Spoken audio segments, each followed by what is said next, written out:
understand if he can maintain power and force output in a less than ideal body. So amazing, just over 129,000 units, still generating 122,000 units, so really close to that overhand right, demonstrating his ability. I had already hit 4 times.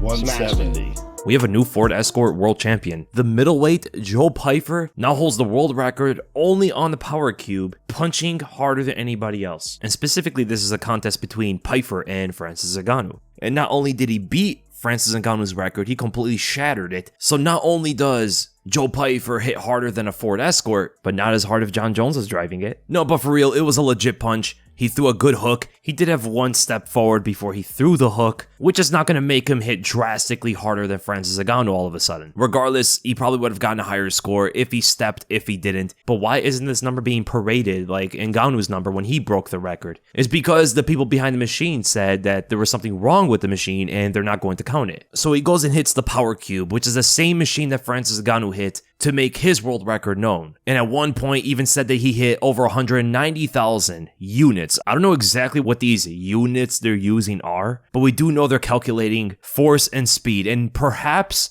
a guy who is like 220 pounds, 6'2", could hit harder than Francis Ngannou. I wouldn't doubt that at all. But the punch machine itself is not that important.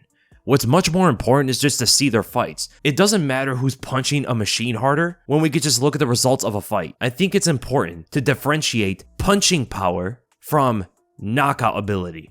Those are not the same thing. Punching power by itself is not as important as someone's knockout ability. And knockout ability is not always about power. Power is one aspect of knockout ability. So even if Joe Pyfer got this record, he doesn't seem to be able to knock opponents out with the kind of shots that Ngannou can, right? This guy's glanced heads and drooped them. The left hook he dropped Tyson Fury with, who's almost 300 pounds, by the way, wasn't even like a full power left hook. Or the uppercut he flash KO'd Cain Velasquez with. That's a kind of knockout that just does not make sense. You should not be able to knock someone out by just touching the opponent's chin like that. And the thing about these punch machines, these power cubes and all this stuff is, a lot of it also has to do with the way that you hit it. The angular velocity is very important on this. Depending on where you place your punch, that's where the power is going to go through in a certain direction. So if you're able to get it perfectly in the center, your numbers are going to be higher. And Joe Pyfer hit it square on, and he even said he hit at like 190,000. Joe Pyfer hits very hard, right? Do not be mistaken on the guy's power in general or his ability to knock an opponent out. In the Contender Series, he was putting guys down with one shot. Gerald Meerschaert could not handle this guy's power whatsoever. And I won't disagree if someone said that Pyfer is the most powerful middleweight. Punching a stationary target is very different than punching a human being who's reacting and has reflexes, is moving from your punches and stuff.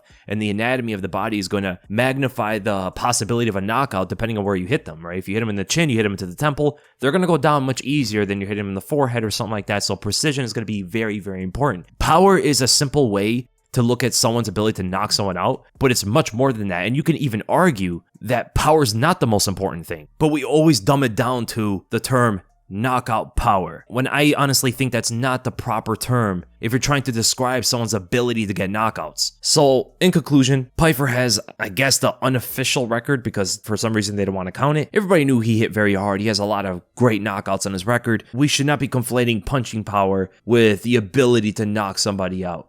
And please drive sober.